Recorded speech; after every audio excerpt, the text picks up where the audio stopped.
Père, du Fils et du Saint-Esprit, un seul Dieu. Amen. La 3e année du règne du roi Belchatsar, moi, Daniel, j'eus une vision outre celle que j'avais eue précédemment. Donc pour rappel, on avait vu que Daniel est un livre historique pour ce qui concerne les chapitres 1 à 6. Et à partir du chapitre 7, on rentre dans les visions que Daniel a eues. Et donc on a vu qu'il était aussi au service du roi Belchatsar, mais il n'était pas aussi proche que Nebuchadnezzar, parce que Belchatsar était un roi mauvais qui n'avait pas considéré Daniel autant que Nebuchadnezzar l'avait considéré. Et donc là, on a vu l'histoire un peu du roi Belchatsar dans les chapitres précédents, et là, on voit une vision que Daniel a eue pendant le règne du roi Belchatsar. Il n'était pas son second, comme Nebuchadnezzar, il était à son service et pas forcément considéré comme on l'a dit. Lorsque j'eus cette vision, il me sembla que j'étais à Suse, la capitale. Suse, c'est la capitale chez les Perses. C'est devenu une ville importante qu'on lira dans d'autres livres, comme le livre d'Esther, par exemple, qui se passe aussi son histoire à Esther dans la capitale des Perses, qui est Suse. Dans la province d'Élam, et pendant ma vision, je me trouvais près du fleuve d'Ulaï. Je levai les yeux, je regardais, et voici, un bélier se tenait devant le fleuve. Et là encore, c'est une vision avec des animaux. Et on a vu que ces animaux-là, ils représentent en fait des rois qui ont un type de comportement animalier, pas spirituel, charnel, complètement mondain. Et on va voir que ce bélier représente les Perses et les Mèdes, d'une manière générale, qui sont les deux peuples qui se sont associés pour former l'empire des Perses et des Mèdes. Ils étaient extrêmement puissants, ils ont duré longtemps, évidemment, ils ont renversé les Babyloniens comme on l'a vu. Et il avait des cornes, donc un bélier qui se tenait devant le fleuve, il avait des cornes, ses cornes étaient hautes, mais l'une était plus haute que l'autre, et elle s'éleva la dernière. Donc il y a deux cornes ici, là donc c'est les Perses et les Mèdes en ce qui concerne les deux cornes, et les deux cornes aussi, ça fait référence aux deux rois Darius et Cyrus, qui sont donc des rois qui se sont succédés dans cet empire des Perses et des Mèdes. Et Cyrus était plus puissant que Darius, effectivement, c'est pour ça qu'il écrit que la deuxième corne là s'éleva sur la dernière. Elle s'éleva la dernière. Je vis le bélier qui frappait de ses cornes à l'Occident, au septentrion et au midi.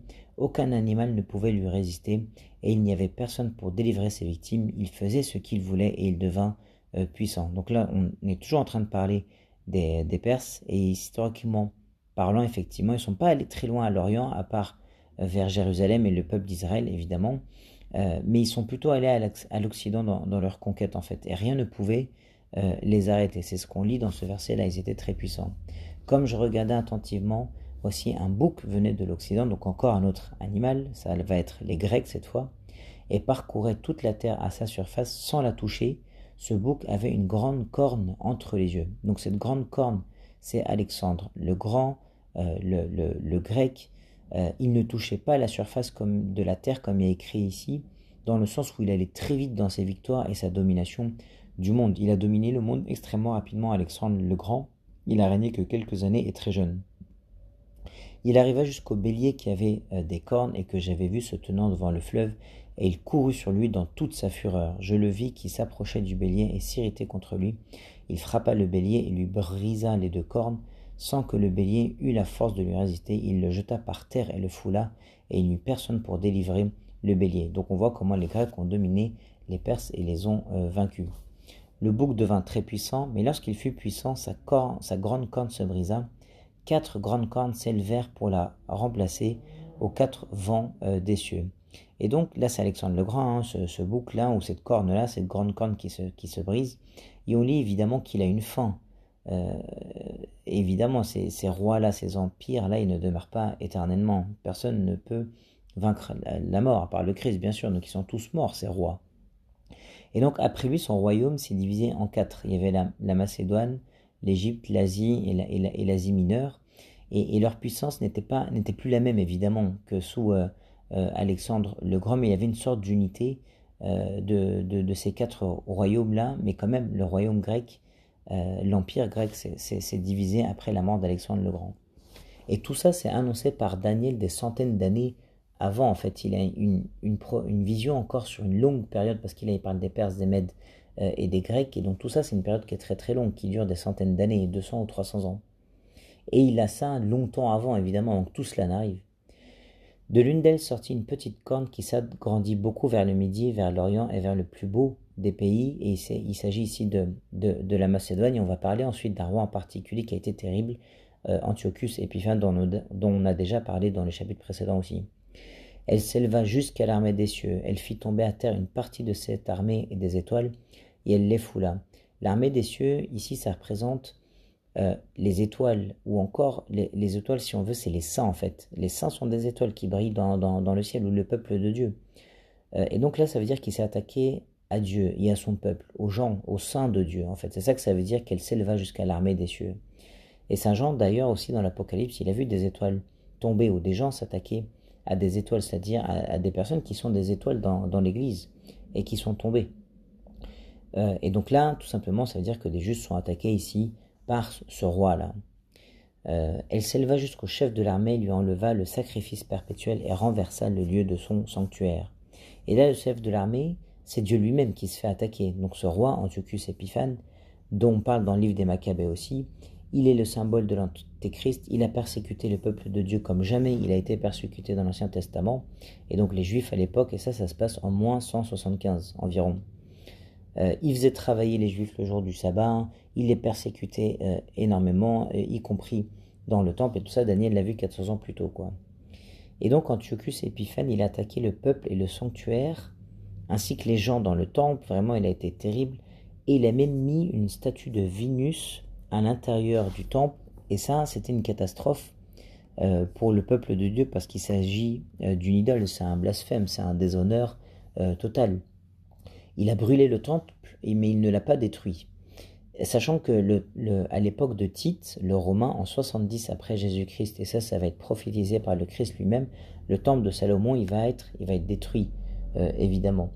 Et donc c'est de tous ces événements dont on parle en fait, quand on lit dans ce verset-là, et quand on lit aussi dans Saint Matthieu, quand le Christ il dit ce verset, quand donc vous verrez l'abomination de la désolation, ça c'est la statue d'idole qui est à l'intérieur du temple, l'abomination de la désolation, annoncé par le prophète Daniel, établi en lieu saint, que celui qui lit entende. Le Christ, il a parlé de ça dans l'évangile selon saint Matthieu, et quand il faisait référence au prophète Daniel, il faisait référence à ce verset-là, et on fait référence à ces deux événements-là. L'abomination de la désolation, c'est quoi? C'est Antiochus Épiphane qui a mis Vénus dans le temple, et c'est Tite qui a mis aussi des idoles à l'intérieur du temple, et qui a détruit complètement le temple de Salomon. Donc l'abomination de la désolation, encore une fois, c'est une idole dans le temple. D'accord? L'armée fut livrée avec le sacrifice perpétuel à cause du péché. La corne jeta la vérité par terre et réussit dans ses entreprises. Tout a été détruit à l'intérieur du temple. La vérité, ça représente la Bible, l'Ancien Testament, c'est le texte sacré qui est à l'intérieur du temple. Et donc Antiochus Épiphane, il a été terrible. J'entendis parler un saint et un autre saint dit à celui qui parlait: pendant combien de temps s'accomplira la vision sur le sacrifice perpétuel et sur le péché dévastateur? Jusqu'à quand le sanctuaire et l'armée seront-ils foulés? Et là, ces saints-là, ce sont des anges qui sont en train de parler, et qui disent jusqu'à quand toutes ces persécutions? Parce que c'est une honte que des païens rentrent à l'intérieur du temple, et encore plus qu'ils détruisent tout en fait. Et il me dit 2300 soirs et matins, puis le sanctuaire sera purifié. Et là, c'est 2300 soirs et matins, ça fait 6 ans et quelques, et c'est le temps depuis l'accession au règne d'Antiochus Épiphane, depuis qu'il est entré chez les Juifs et jusqu'à sa mort.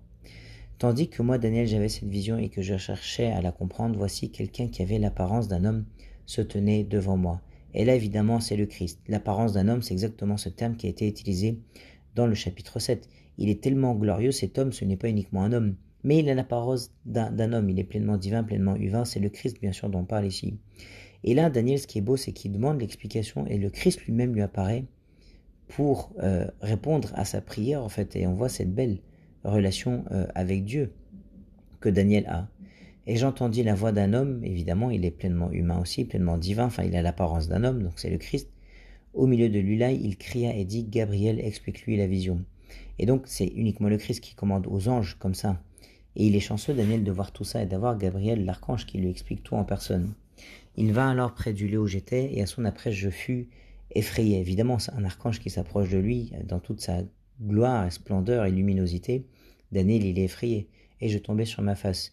Il me dit, sois attentif, fils de l'homme, car la vision concerne un temps qui sera la fin. Et là, c'est important de commenter cette partie-là parce que il y a écrit la vision concerne un temps qui sera la fin. C'est-à-dire que tout ce qui arrive dans la vie est dans le cadre d'un plan précis qui est le salut des gens. Et donc la question qu'on se pose et la méditation, c'est est-ce qu'on profite des événements qui nous arrivent dans la vie pour se repentir et gagner le salut, par la grâce de Dieu bien sûr. Dieu veut qu'on soit sauvé, donc tout arrive pour le salut de l'homme. Et il nous dit aussi dans ce verset, sois attentif, fils de l'homme. Et donc on peut méditer là-dessus pour se dire qu'il faut qu'on comprenne comment tous les anges sont en service de Dieu, mais aussi des hommes. Daniel, il est au milieu de ces anges-là, il ne le comprend pas parce qu'il n'est qu'un homme. Mais il faut qu'on médite, il faut qu'on comprenne les agissements de Dieu, qu'on comprenne que tout ça c'est pour nous. Et en comprenant ce que fait Dieu, on se calme. Quand on se comprend que Dieu est tout puissant, que tout arrive dans le rationnel, que tout arrive pour notre salut, ça nous donne beaucoup de quiétude, bien sûr. Comme il me parlait, je restais frappé d'étourdissement, la face contre terre, il me toucha et me fit tenir debout à la place où je me trouvais. Puis il me dit, je vais t'apprendre ce qui arrivera au terme de la colère, car il y a un temps marqué pour la fin. Et là, ça montre que Dieu il est patient avec nous. Il y a des étapes avant la fin qui est prévue par Dieu. Le bélier que tu as vu et qui avait des cornes, ce sont les rois des Mèdes et des Perses. Et donc là, on a l'explication du début du chapitre.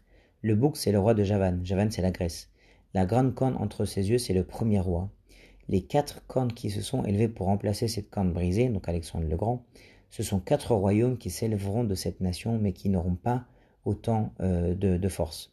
À la fin de leur domination, lorsque les pécheurs seront consumés, il s'élèvera un roi impudent et artificieux. Là, c'est Antiochus Épiphane dont on parle. Sa puissance s'accroîtra, mais non par sa propre force. Il fera d'incroyables ravages, il réussira dans ses entreprises, il détruira les puissants et le peuple des saints. Non par sa propre force, évidemment, c'est celle de Satan, qui l'aide à attaquer le peuple de Dieu.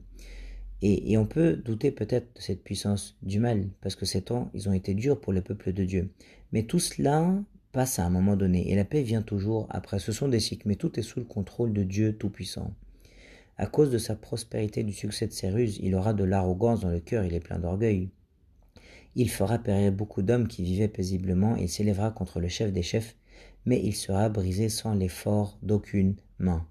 Mais là, c'est ça qui est le plus curieux dans toute cette histoire, c'est que tout ça, ça s'arrête sans l'effort d'aucune main d'un coup. Évidemment, Dieu met fin toujours au mal, et le bien arrive toujours après.